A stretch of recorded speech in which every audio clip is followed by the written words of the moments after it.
Hey there, and welcome to Geopolitics 4-1. Really sad story today, and it's even sad for me because I'm speaking about my home country, Kenya. And why I'm speaking about this is because the Kenya police have actually been used to abuse school-going children. And these are children or high schoolers who were out to perform a play that was titled Echoes of War at the National Drama Festivals. But the police decided to abuse the kids, use tear gas on children, simply because maybe the state or someone is uncomfortable with a play. That was the lowest of the lowest. And I think as a country, we need to do better. As a country, the Kenya Police Service, you need to do better. Your role is to protect citizens and not to abuse citizens. Worse still, school-going children. What harm can a 14, 15, 16-year-old girl do to a nation? I mean, even if they performed a play that you don't like, what is the worst that a school-going child can do? I think we need to do better. Otherwise, we will be raising a generation that will become more defiant because you're trying to stample on their freedom.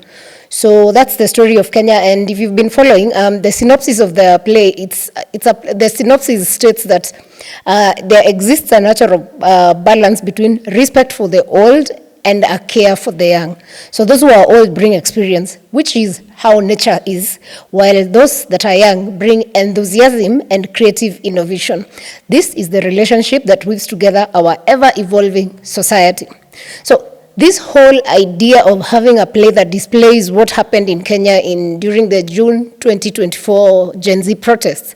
So a writer by the name Cleophas Malala, who's also a former senator and former part of the former government now that he was sent out, did the script for this. And simply because it was done by someone who's now not in government, I think the government felt targeted and they decided, no, these children are not going to perform.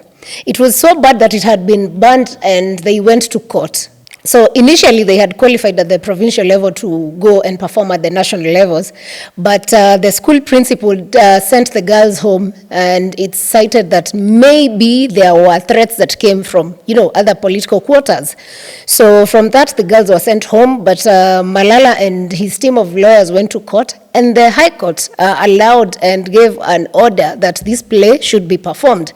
So that's why the girls ended up going to perform their play at the national level. But when they got there, these girls were allowed in the hall, yes, but they were denied their costumes, they were denied their director who had been arrested by the police the night before. And this police, even on the night before when the director had gone to do, final rehearsals with the girls because they had been home, he was actually tear-gassed and arrested that night. And worse still, the police at this point even tear-gassed journalists who are live on TV reporting on the happenings. Like, why is it so easy for the police just to find that it is okay for you to, abuse journalists, mishandle journalists for just telling the truth? The fourth estate will remain that, the fourth estate. There has to be someone who stands between the public and the leadership. And if the leadership is not happy, journalists will not vow to that and fail to tell the truth because a nation's leadership is not happy. That is not right. And I believe our policemen, when you go for training, this is not one of the things that you are trained to do. And if it is, then we need a review of our curriculum. And if government feels that's the only way, then why attack journalists for showing what is happening? This is not the first time. Even during the June protests, there was a journalist based in Nakuru, Kenya, who was also shot by the police. And she had to spend 3 months going through treatment before she could get back to her work. So are you proud of that when you do that? Does it make you feel nice that you've harassed and harmed a journalist for telling the truth? And if anything, power is transient. Whatever you're doing to this, whatever a system does to the people, what you need to remember when you're in power, it is only for a short while. Eventually, things change. Someone else will come in power. And as one senior counsel in Kenya once said, James Orengo, revolutions eat their own. So this time you're doing it to someone to punish these children. It is only now because you're in power. In the next 2-3 years, probably someone else will be in power, and your own child, grandchild, will be the one wanting to do that performance. Would you be so happy to have them denied the space? I don't think so. Number 2, our constitution allows for the freedom of expression, Article 33. So why are we denying people the freedom of expression when essentially there is no harm in what they are communicating? Are we becoming a society that is so afraid of people speaking truth to power that the only thing we can do is, suppress them, shoot them, tear gas humans? I mean, we need to actually reflect as a nation on what is happening. And people need to remember, art is a reflection of society. Whatever this play is showing or is indicating is what is actually happening in this country, Kenya, and probably not even in Kenya. Across Africa, when you look around, it's almost the same thing. If you go to Sudan, if you go to Zimbabwe, if you go to Zambia, same Mozambique, it's the same script, just that maybe they haven't done it. And I actually sometimes wonder who advises government, because this play was just okay being performed at the national levels. Many Kenyans and even the international community wouldn't even have known about it. However, due to people who have fragile egos, now every Kenyan has the script on PDF or Word. Every Kenyan knows that we tear gassed children for selfish, egocentric, things, and we are denying our children their rights. So are you proud of that? As a police in Kenya, as a force, as parents, are you proud of what you're doing to children? I think we need to do better as a society. And I mean, the whole idea of the people citing that the play is provocative. I mean, don't you think when you don't deliver to the people, you create some provocation to them? Because people put you in power and expect that you perform for them.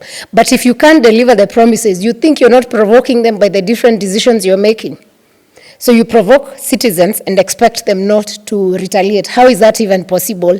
That I think authorities should be use more common sense, be more stable, and do not create any conflict. Because now you've created a conflict between children who are in high school, Form 2, Form 3, and out of that, you showed that our police are very happy, eager, they are trigger happy to cause abuse to citizens. Why?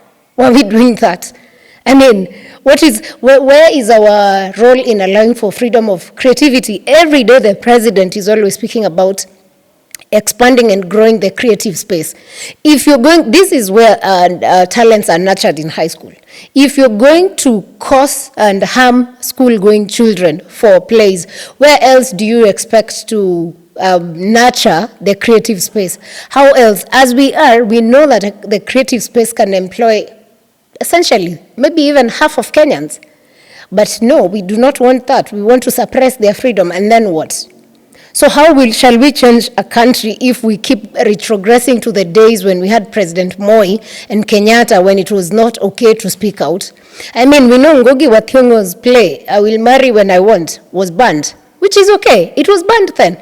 But today, we have the play has been staged. In theaters, we have watched. So what has changed?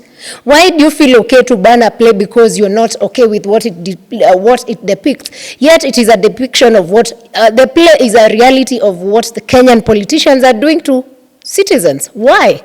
I think as a leadership, we need to rethink and just do away with fragile egos and look at things from a very objective point of view. So there's also the issue that has come up with mostly government leaders trying to justify that it was not okay for Malala to be a scriptwriter and trainer.